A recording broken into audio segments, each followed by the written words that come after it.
तर नमस्कार मित्रांनो, पुन्हा एकदा तुम्हा सर्वांचं स्वागत आहे ग्राडेक्स अकॅडमीमध्ये. आज आपण जो टॉपिक शिकणार आहोत तो आहे जावास्क्रिप्ट मधले ऑपरेटर्स. तर जावास्क्रिप्ट मध्ये जितके काही ऑपरेटर्स आहेत ते आपण आज बघणार आहोत. विशेषतः त्यातले अरिथमेटिक जे ऑपरेटर्स आहेत ते आपण आज बघणार आहोत. तर सगळ्यात पहिले आपण येऊ आपल्या व्हीएस कोडवर. व्हीएस कोडवर आल्यानंतर आपण मागच्या व्हिडिओमध्ये बघितलं होतं. सगळ्यात पहिले आपण index.html मध्ये आपला बॉयलर प्लेट कोड फॉर्म करून घेऊ आणि त्यानंतर आपल्या बॉडीमध्ये स्क्रिप्ट टॅगच्या सहाय्याने स्क्रिप्ट या टॅगच्या सहाय्याने आपण आपल्या script.js च्या एक्सटर्नल जावास्क्रिप्ट फाईलला लिंक करू आपल्या HTML च्या डॉक्युमेंट सोबत. ते कसं करायचं? स्क्रिप्ट नावाचा एक टॅग घ्यायचा. ओपनिंग टॅग मध्ये src या ऍट्रिब्यूट मध्ये script.js म्हणजे ज्या नेमिंग एक्सटेन्शनने तुम्ही जे जावास्क्रिप्टची फाईल बनवलेली आहे त्या नावाने त्या नावाला तिथे src मध्ये पेस्ट करायचं आणि सेव्ह करायचं. आता आपली एक्सटर्नल जावास्क्रिप्टची फाईल आपल्या HTML डॉक्युमेंट सोबत लिंक झालेली आहे. म्हणून आपण या एक्सटर्नल फाईलमध्ये आपला जावास्क्रिप्टचा कोड लिहू शकतो. तर आपण सर्वात पहिले आज जे ऑपरेटर्स बघणार आहोत ते आहेत अरिथमेटिक ऑपरेटर्स.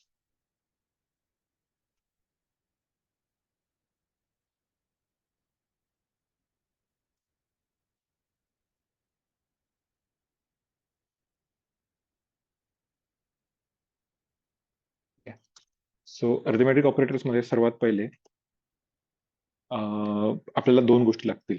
सो मी काय करतो, सर्वात पहिले दोन व्हेरिएबल्स घेतो.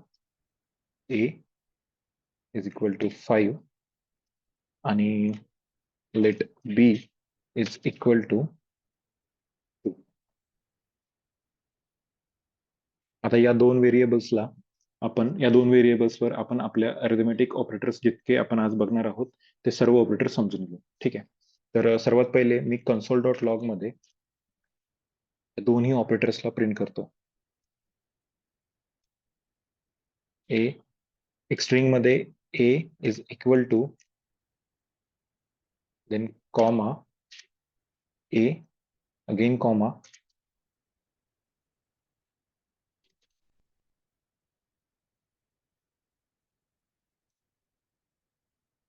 नंतर स्ट्रिंग मध्ये पुन्हा b इज इक्वल टू आणि स्ट्रिंगच्या बाहेर b.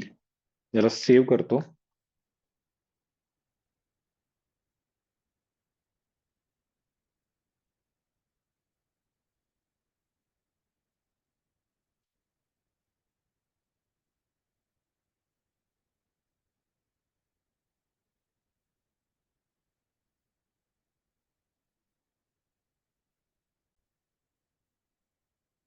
तर console.log मध्ये मी स्ट्रिंग नंतर आपण जो कोणता नवीन व्हॅल्यू आपण घेऊ त्याला प्रत्येक व्हॅल्यूला आपल्याला कॉमाने सेपरेट करावं लागेल.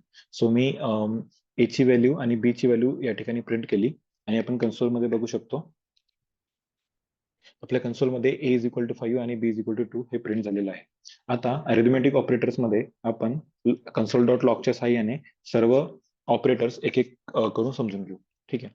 तर सर्वात पहिले लॉग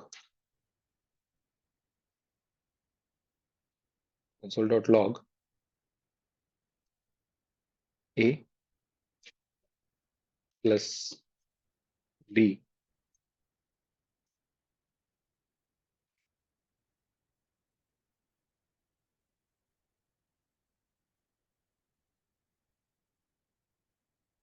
सगळ्यात पहिले आपण जो ऑपरेटर पाहिला आहे तो आहे ऍडिशन. सेम असेच आपण बाकीचे ऑपरेटर्स पाहू. सेकंड नंबरचा ऑपरेटर राहील आपला मायनस म्हणजे सबट्रॅक्शनचा. थर्ड नंबरचा राहील आपला मल्टिप्लिकेशनचा. फोर्थ नंबरचा राहील आपला डिवाइडचा, डिव्हिजनचा.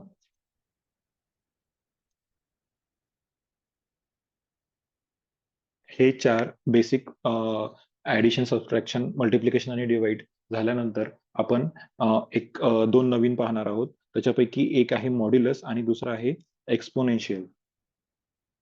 मॉड्युलस साठी साइन आहे पर्सेंटेजचं. ठीक आहे. आणि जो लास्ट आपण पाहणार आहोत तो आहे एक्सपोनेन्शियल. त्यासाठी आपल्याला डबल मल्टिप्लिकेशनचं साइन त्याच्यामध्ये टाकावं लागेल. तर मी हे सेव्ह करतो आणि याचा आपण आउटपुट पाहू. तर कन्सोलमध्ये सगळ्याचा आउटपुट आलेला आहे. तर जो सगळ्यात पहिला होता तो होता ए प्लस बी. ए प्लस बी हा होता ऍडिशनसाठी. ए ची व्हॅल्यू होती आपली 5 आणि बी ची व्हॅल्यू होती 2. तर A plus B is equal to 7 आपला आन्सर आलेला आहे. त्यानंतर ए मायनस बी सबस्ट्रॅक्शन.